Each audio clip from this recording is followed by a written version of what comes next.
Hello दोस्तों, स्वागत है आप लोग को हमारे YouTube channel Mithilesh study GK में। तो आज की वीडियो में हमें कवर करने वाले हैं top level 25 GK question. Top level 25 GK question इस वीडियो में कवर करेंगे।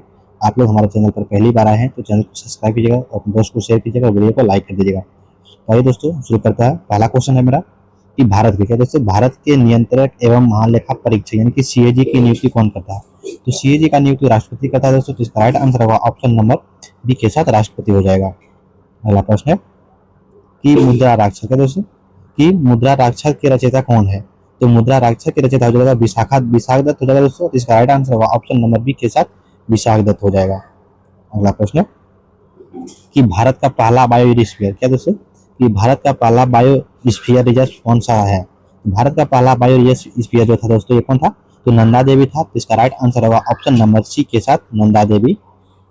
अगला प्रश्न है कि अनुच्छेद 370 क्या दोस्तों है कि अनुच्छेद 370 किस राज्य केंद्र शासित प्रदेश से संबंधित है। तो अनुच्छेद 370 दोस्तों ये जम्मू कश्मीर राज्य से संबंधित है। तो इसका राइट आंसर होगा ऑप्शन नंबर बी के साथ हो जाएगा जम्मू कश्मीर हो जाएगा।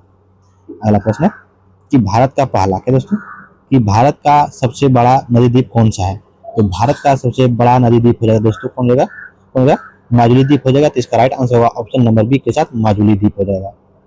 अगला प्रश्न है कि गीता रस क्या बोलते हैं कि गीता रस पुस्तक किसने लिखी। तो गीता रस पुस्तक जो दोस्तों लोकमान्य तिलक ने लिखा है। तो इसका राइट आंसर होगा ऑप्शन नंबर बी के साथ लोकमान्य तिलक हो जाएगा। अगला प्रश्न है कि भारतीय संविधान क्या दोस्तों अगला प्रश्न है कि भारतीय संविधान की 8वीं अनुसूची में वर्तमान में कितने भाषाएं हैं। तो भारतीय संविधान की 8वीं अनुसूची में वर्तमान में 22 भाषा का उल्लेख किया गया है। तो इसका राइट आंसर होगा ऑप्शन नंबर सी के साथ 22 भाषा। अगला प्रश्न है कि सार्क क्या दोस्तों कि सार्क का मुख्यालय कहाँ स्थित है। तो सार्क का मुख्यालय हो जाएगा काठमांडू। तो इसका राइट आंसर होगा ऑप्शन नंबर बी के साथ सार्क का मुख्यालय काठमांडू हो जाएगा। अगला प्रश्न है कि पृथ्वी के क्या दोस्तों 9 नंबर प्रश्न है कि पृथ्वी के वायुमंडल में सर्वाधिक मात्रा किस गैस की है। तो पृथ्वी के वायुमंडल में सर्वाधिक जो मात्रा गैस है दोस्तों तो कार्बन डाइऑक्साइड है। तो इसका राइट आंसर होगा ऑप्शन नंबर बी के साथ कार्बन डाइऑक्साइड हो जाएगा। सॉरी दोस्तों इसका राइट आंसर होगा ऑप्शन नंबर सी यानी कि नाइट्रोजन कौन हो जाएगा दोस्तों। इसका राइट आंसर होगा जो पृथ्वी के वायुमंडल में सर्वाधिक मात्रा की गैस होती है वो नाइट्रोजन है जो कि 78% है। कितना है दोस्तों 78% है। कितना 78% के आसपास जो ये गैस पाया जाता है। इसका राइट आंसर होगा ऑप्शन नंबर सी के साथ नाइट्रोजन गैस। अगला प्रश्न है कि भारत का क्या दोस्तों कि भारत का मैग्ना कार्टा किसे कहा जाता है। तो भारत का मैग्ना कार्टा कहा जाता है महारानी विक्टोरिया की घोषणा पत्र को जो 1858 में ये घोषणा हुआ था। इसका राइट आंसर होगा ऑप्शन नंबर सी के साथ महारानी विक्टोरिया का घोषणा पत्र 1858 ईस्वी।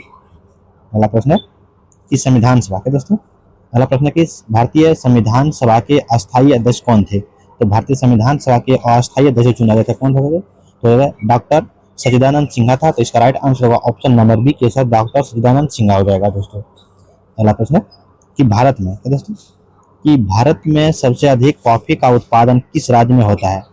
तो भारत में सर्वाधिक कॉफी का उत्पादन जो होता है वो कहाँ होता है कर्नाटक राज्य में होता है। तो इसका राइट आंसर होगा ऑप्शन नंबर सी के साथ कर्नाटक राज्य हो जाएगा। अगला प्रश्न है कि भारतीय रिजर्व बैंक क्या दोस्तों है कि भारतीय रिजर्व बैंक का राष्ट्रीयकरण कब हुआ था। तो भारतीय रिजर्व बैंक का राष्ट्रीयकरण हुआ था दोस्तों 1949 ईस्वी में। इसका राइट आंसर होगा ऑप्शन नंबर बी के साथ 1949 ईस्वी। अगला प्रश्न है कि लाल त्रिकोण क्या दोस्तों है कि लाल त्रिकोण क्या है कि लाल त्रिकोण किससे संबंधित है। तो लाल त्रिकोण ये जो संबंधित है दोस्तों किससे संबंधित है तो परिवार नियोजन से संबंधित है। तो इसका राइट आंसर होगा ऑप्शन नंबर बी के साथ परिवार नियोजन से लाल त्रिकोण जो संबंधित है। अगला प्रश्न है कि हरित क्रांति क्या दोस्तों कि हरित क्रांति का संबंध किस फसल से सबसे अधिक है। हरित क्रांति का संबंध है किस फसल से सबसे अधिक है। तो हरित क्रांति का संबंध जो है दोस्तों ये किससे है तो गेहूं उत्पादन से है। तो इसका राइट आंसर होगा ऑप्शन नंबर बी के साथ गेहूं उत्पादन से। अगला प्रश्न है कि नालंदा विश्वविद्यालय क्या दोस्तों कि नालंदा विश्वविद्यालय किस राज्य में स्थित है। तो नालंदा विश्वविद्यालय हो जाएगा ये बिहार राज्य में स्थित है। इसका राइट आंसर होगा ऑप्शन नंबर ए के साथ बिहार राज्य हो जाएगा नालंदा विश्वविद्यालय। अगला प्रश्न है कि पंचायती राज क्या दोस्तों अगला प्रश्न है कि पंचायती राज व्यवस्था का संवैधानिक दर्जा किस संशोधन से मिला था। तो पंचायती राज व्यवस्था का संवैधानिक दर्जा जो मिला था ये किस संशोधन से मिला था तो मिला था ये 73वां संविधान संशोधन। तो इसका राइट आंसर होगा ऑप्शन नंबर सी के साथ 73वां संविधान संशोधन। अगला प्रश्न है कि विटामिन सी का रासायनिक नाम क्या है। अगला प्रश्न है कि विटामिन सी का जो रासायनिक नाम क्या है। तो विटामिन सी का जो रासायनिक नाम हो जाएगा दोस्तों क्या हो जाएगा, विटामिन सी का जो है एस्कॉर्बिक अम्ल हो जाएगा। तो इसका राइट आंसर होगा ऑप्शन नंबर बी के साथ एस्कॉर्बिक अम्ल या एस्कॉर्बिक एसिड हो जाएगा। अगला प्रश्न कि बक्सर का युद्ध क्या दोस्तों, कि बक्सर का युद्ध कब हुआ था? तो बक्सर का युद्ध हुआ था 1764 ईस्वी में। तो इसका राइट आंसर होगा ऑप्शन नंबर सी के साथ 1764 ईस्वी में। अगला प्रश्न है कि भारत का सबसे ऊंचा जलप्रपात क्या दोस्तों है? क्वेश्चन नंबर है 20 नंबर क्वेश्चन है कि भारत का सबसे ऊंचा जलप्रपात कौन सा है? तो भारत का जो सबसे ऊंचा जलप्रपात हो जाएगा दोस्तों ये कोच्चि का जलप्रपात। इसका राइट आंसर होगा ऑप्शन नंबर सी के साथ, सॉरी ऑप्शन नंबर बी के साथ कोच्चि का जलप्रपात। अगला प्रश्न है कि गिर क्या है दोस्तों, गिर राष्ट्रीय उद्यान क्या है दोस्तों, ये गिर राष्ट्रीय उद्यान किसके लिए प्रसिद्ध है? तो गिर राष्ट्रीय उद्यान ये प्रसिद्ध है, ये किसके लिए प्रसिद्ध है? ये प्रसिद्ध है दोस्तों एशियाई सिंह के लिए। तो इसका राइट आंसर होगा ऑप्शन नंबर बी के साथ एशियाई सिंह के लिए हो जाएगा। अगला प्रश्न है कि ऑपरेशन फ्लड क्या दोस्तों है, कि ऑपरेशन फ्लड का संबंध किससे है? तो ऑपरेशन फ्लड का संबंध है दूध उत्पादन से। तो इसका राइट आंसर होगा ऑप्शन नंबर ए के साथ दूध उत्पादन से। अगला प्रश्न है कि भारतीय संविधान, अगला प्रश्न है दोस्तों कि भारतीय संविधान का कौन सा भाग मौलिक अधिकार से संबंधित है? तो भारतीय संविधान का कौन सा भाग जो मौलिक अधिकार से संबंधित है? तो भाग हो जाएगा भाग 3 हो जाएगा दोस्तों। तो इसका राइट आंसर हो जाएगा भाग 3 हो जाएगा। तो इसका राइट आंसर होगा ऑप्शन नंबर बी के साथ, ऑप्शन नंबर बी के साथ भाग 3 हो जाएगा। अगला प्रश्न है कि विश्व का क्या दोस्तों, कि विश्व का सबसे बड़ा महासागर कौन सा है? तो विश्व का सबसे बड़ा महासागर हो जाएगा दोस्तों प्रशांत महासागर। तो इसका राइट आंसर होगा ऑप्शन नंबर सी के साथ प्रशांत महासागर। अगला प्रश्न है कि चिपको आंदोलन क्या दोस्तों, कि चिपको आंदोलन का प्रमुख उद्देश्य क्या था?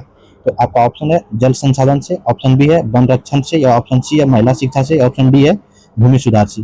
आप ये 25 नंबर का आंसर आप लोग कमेंट बॉक्स में बताइएगा कि चिपको आंदोलन का प्रमुख उद्देश्य क्या था। और वीडियो आप लोग को अगर अच्छा लगता है तो चैनल को सब्सक्राइब कीजिएगा, अपने दोस्त को वीडियो के साथ शेयर कीजिएगा और वीडियो को लाइक कर दीजिएगा। मिलेंगे तब तक के नेक्स्ट वीडियो में। जय हिंद।